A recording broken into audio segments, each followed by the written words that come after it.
Yo, what up, people? It's your boy, the Kryptonian, saying here, bringing you a review for One Piece chapter 314. And this is a fairly simple chapter, though there are a few things worth noting as far as unpacking. I thought it was very telling that as they get ready to start the actual combat, they raise the stage up. So it looks like this is going to be a simple one-on-one fight. And it reminded me of two things when the stage, not the stage, but the stands raise up to keep everyone away from the actual main stage.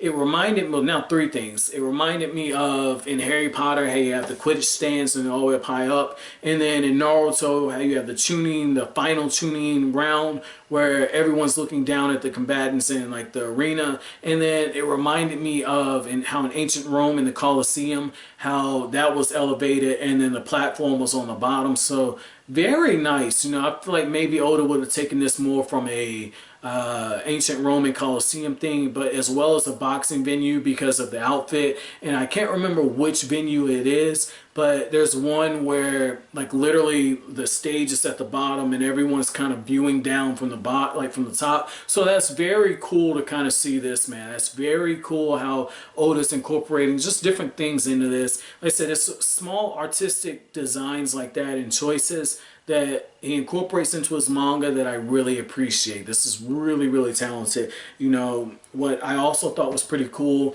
was the fact that, you know, Luffy's psyching himself up, he's throwing the punches and he's shuffling the feet. And it's just like, if Luffy even thought to fight like that, where he's coordinating his feet with his fist, Luffy could be super dangerous. If you know anything about boxing, you know what I'm talking about. But he could be super dangerous with using his gum fruit. So that was really, really cool to see that. Now, another thing is how Usopp is telling Luffy as the fight starts to start throwing body shots. And the reason being is body shots, one, they wear down your opponent over time, but they hurt like fuck.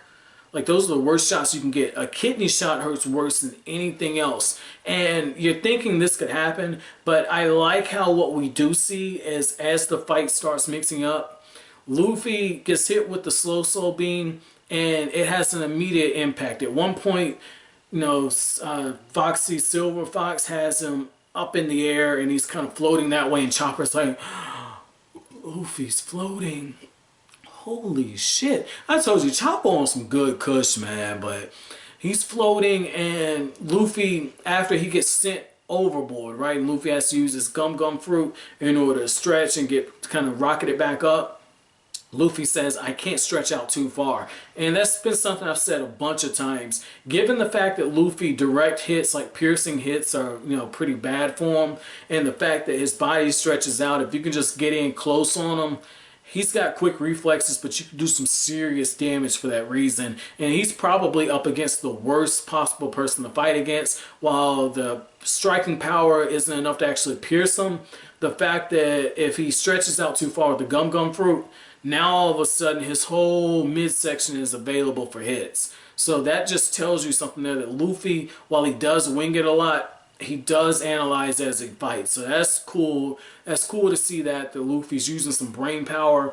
And another thing that this fight shows you is that, you know, Foxy, Silver Fox, he is, and that's how Viz has it translated, but you know, Silver Fox, the thing that he's got working for him is this, his ship, he knows where all the booby traps are, and he knows where all the weapons are, and he's got a fruit that allows him to slow down everything. So at this point, if he wanted to, he could really fuck Luffy up, and he's toying with them. And I feel like this is where having home field advantage definitely works against you, because you get too overconfident, and fighting against somebody unpredictable like Luffy, it just tells you a lot.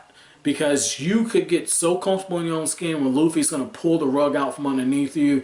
And it's one of those reasons why they tell you never turn your nose up at the underdog. Because in certain sports, and since this is a boxing match, it is the perfect example.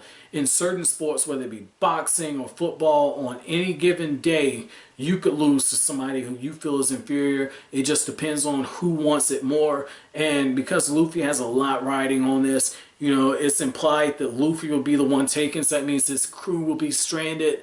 Very, very nice. The reason why I say it's implied is because the captain of the Fox Pirates, one thing he says is like, make sure you pack your bags. He was talking to Luffy in the last chapter, so, or 2 chapters ago. So this is really nice. Very, very nice details right here. And even the announcers are saying that this fight has huge implications for the crew. So it does say that Oda is kind of dropping a hint. Luffy is going to find somebody amongst that crew who is very valuable. It's got to be the carpenter, though. Hell, Luffy could hear some fucking music and say, oh, I want the musician. I got my musician right on. So it could go either way. But one of the fight sequences that really impressed me was how the cannonballs are all floating, right? And Luffy's running across from them.